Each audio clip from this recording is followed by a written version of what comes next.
సంగారెడ్డిలోని మండల పరిషత్ కార్యాలయంలో పాలకవర్గం కాలపరిమితి ముగియడంతో ఎంపీపీ లావణ్య దుర్గేష్ అధ్యక్షతన ఆత్మీయ వీడ్కోలు సమావేశం నిర్వహించారు. ఈ సందర్భంగా ఎంపీపీ లావణ్య మాట్లాడుతూ తన ఎంపీపీ పదవికి సహకరించిన టీపీసీసీ వర్కింగ్ ప్రెసిడెంట్ జగ్గారెడ్డికి మరియు పదవీ కాలంలో సహాయపడిన ఎంపీటీసీలకు జెడ్పీటీసీ సునీత మనోహర్ గౌడ్కు, ఎంపీడీఓ యాదగిరి రెడ్డి మరియు కార్యాలయ సిబ్బందికి, పంచాయతీ కార్యదర్శులకు, ఉపాధి హామీ సిబ్బందికి కృతజ్ఞతలు తెలియజేశారు. అనంతరం సంగారెడ్డి మండల ప్రజా పరిషత్ వీడ్కోలు సమావేశం పాలకవర్గాన్ని ఘనంగా సన్మానించి మెమెంటోలతో సత్కరించారు.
జెడ్పీటీసీ గారికి, ఎంపీడీఓ గారికి, ఎంపీటీసీలకు, కోఆప్షన్కు, అధికారులకు, మండల సిబ్బందికి, అందరికి, ప్రజలకు, వీడియో మిత్రులకు అందరికీ ప్రతి ఒక్కరికి ధన్యవాదాలు.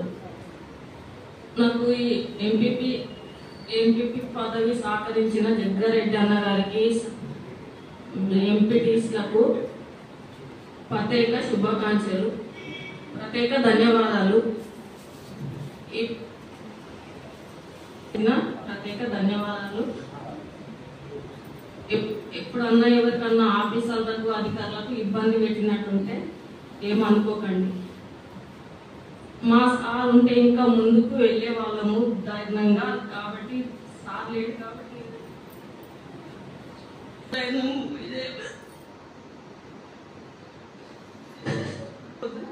అందరూ మంచిగా సహకరించారు. కాబట్టి అందరికీ ధన్యవాదాలు. అందరికి పేరు పేరున ధన్యవాదాలు. నిజంగా చూస్తుంటే 5 సంవత్సరాలు ఎంత తొందరగా గడిచిపోయి అనిపిస్తుంది.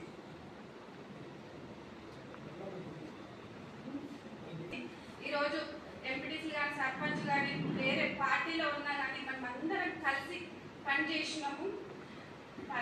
ముఖ్యంగా 11 గ్రామాల సర్పంచులు, ఎంపీటీసీలు, ఎంపీపీ కానీ, మా అధికారులు కానీ నాకు సహకరించినందుకు అందరికీ పేరు పేరున ధన్యవాదాలు తెలుపుకుంటున్నాను. ఇంకొకటి, గ్రామాభివృద్ధితో పాటు ప్రజా సంక్షేమం కొరకు సర్పంచులు కానీ, ఎంపీటీసీలు చేసిన సేవలు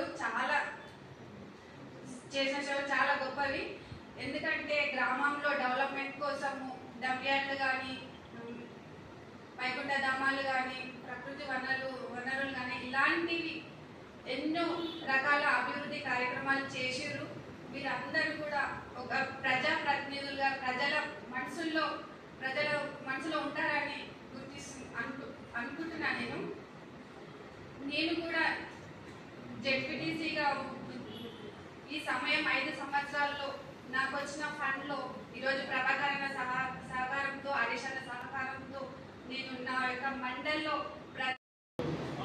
పెద్ద పోస్ట్ తోటి అనుకోండి, లేదా మీరు చేసిన సేవల గుర్తింపుగా అవకాశం లేకపోతే అదే స్థానంలో మళ్ళీ తిరిగి ఎలక్ట్ అవుతారని చెప్పని ఇదే సంగారెడ్డి మండల పరిషత్ కార్యాలయంలో మళ్ళీ ఎంపీటీసీ హోదాలో, ఎంపీపీ హోదాలో, జెడ్పీటీసీ హోదాలో మళ్ళీ తిరిగి నిజంగా కూడా ఎందుకు అంటే నేను వచ్చిన ఈ 4 కానివ్వండి, అటు ఎంపీటీసీలు కానివ్వండి నిర్వహించడం జరిగింది.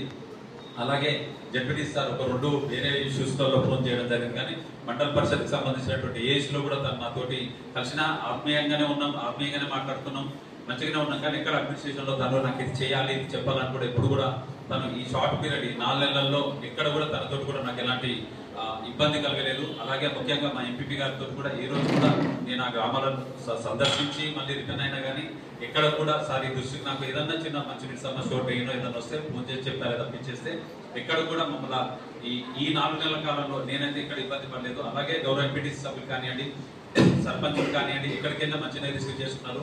ఏ గ్రామాలకు వెళ్ళినా ఇక్కడ నాకైతే ఈ 4 months లో ఎక్కడ నాకు ఇబ్బంది కనిపించలేదు. చాలా అంటే వ్యక్తులు మంచోళ్ళు అన్నట్టుగా నేను అర్థం చేసుకోవడం జరిగింది. ఏదైనా ఇష్యూ ఉంటే ఫోన్ చేసిన తప్పించేస్తే ఇదే అధికారులు కదా ఏదో ఇబ్బంది పెట్టాలన్న భావనతో అయితే ఎవరు కూడా ఇక్కడ బిహేవ్ చేసినట్టుగా నేను నా దృష్టికి అయితే రాలేదు. అలాగే గౌరవ ప్రజాపతిలు మాత్రం ఎంత అంటే వాళ్ళు హుందాగానే ఉన్నారు, హుందాగానే పని తీసుకున్నారు, హుందాగానే అలాగే పర్దాలో కూడా అలాగే ఉంటారని చెప్పని కూడా నేను వారి ద్వారా కోరుకుంటున్నాను. మన గౌరవనీయులైన ఎంపీపీ మన దుర్గేష్ లావణ్య గారికి, అదేవిధంగా జెడ్పీటీసీ సునీత మనోహర్ గారికి, అదే ఎంపీఓ గారికి, ఇక్కడ ఇచ్చిన ఎరుగుపల్లి ఎంపీటీసీ మరియు బసవాడ ఎంపీటీసీ, ఉత్తాపూర్ ఎంపీటీసీ, కోప్షన్ నంబర్ గారికి, మన అదేవిధంగా ఇక్కడ వచ్చిన అధికారులకు, పత్రికా విలేకరులకు, సెక్రటరీలకు, అందరికీ, మీడియా మిత్రులందరికీ కూడా నా ఉదయం ధన్యవాదాలు. సర్పంచులకు సాధారణంగా అందరికీ కూడా ధన్యవాదాలు. నేను ఒకరే కోరుకుంటున్నా, గతంలో కూడా నేను జెడ్పీటీసీ ఇదే స్థానంలో కూర్చున్నా. అప్పుడు ఈ ప్రాంగణము జరపకుండే, అప్పుడు ఉమ్మడిగా ఉన్నప్పుడైతే తండ్రిగా సభ్యులు కాకముందు ఈ సంగారెడ్డి మండల మీటింగ్ వస్తే ఇక్కడ ఏజెంట్లు బయట టెక్నేజ్ చేద్దామనే విధంగా మాట్లాడే వాళ్ళని అందరూ నిండిపోతుంది. చాలా మంది మండలికి వస్తారు, చాలా నిండిపోతుంది, చాలా మంది అనిపిస్తుండే. ఏమైతే మండలం వెళ్ళిపోయిందో అప్పటి నుంచి కూడా చాలా మంది తరపు నుంచి కానీ, ఎంపీ తరపు నుంచి కానీ చిన్న పని చేసినాం. ఏనాడు కూడా మేము ఎన్నడూ కూడా ఒక ఎంపీటీసీ కానీ మేము అధికారులతో ఎన్నడతో కూడా వాళ్ళు ఎత్తుతో మాట్లాడాం. వాళ్ళకు సహకరించడం తప్ప, అధికారులు సహకరించిన ఎంపీడీ గారు కానీ ఇక్కడ అందరూ అధికారులు సహకరించడం తప్ప మేము ఏ విధంగా కూడా మేమే కదా అధికార పార్టీ అని చెప్పేసి ఏనాడు కూడా మేము ఆ విధంగా పోలేము. దయచేసి మనకి పదవి ఉంటే పోతే కాబట్టి నేను ఎవరైనా కోరుకుంటున్నా, అధికారులు అందరినీ ఆఫీసర్లు అందరూ కోరుకుంటున్నా, మనం అందరం ఖచ్చితంగా పనిచేయాలి. గతంలో ఏ విధంగా ఉన్నామో మనం కూడా ఈసారి కూడా మళ్ళీ ఎలక్షన్ వస్తాయి. గెలుపు ఓటమి వస్తూనే ఉంటాయి. గెలవచ్చు, గెలవకపోవచ్చు. గెలిచిన వాళ్ళు అందరూ గెలిచిన వాళ్ళు మనలే, గెలవని వాళ్ళు కూడా మనలే, అందరూ మన వాళ్ళే అనుకొని మనం అందరూ పనిచేయాలి. ఈ ఆర్పీఎస్ సంబంధానికి నన్ను ఆహ్వానించిన మీ అందరికీ కూడా, మండలంలో ఎంపీడీ గారికి, ముఖ్యంగా మా ఎంపీపీ గారికి, ఇంకొక ఎంపీడీ అధికారులకు కూడా నేను అందరికీ నా ఉదయం ధన్యవాదాలు చెప్పుకుంటూ, అందరికీ కూడా నా యొక్క ఏమన్నా మా జడ్పీసీ తరఫున మాత్రం చెప్పిన చిన్న అధికారులు కూడా తప్పు తప్పితే కూడా మమ్మల్ని క్షమించాలని చెప్పి కూడా మీ అందరికీ కూడా అధికారాన్ని కోరుకుంటూ ఈ అవకాశం ఇచ్చిన మీ అందరికీ కూడా నా యొక్క ధన్యవాదాలు.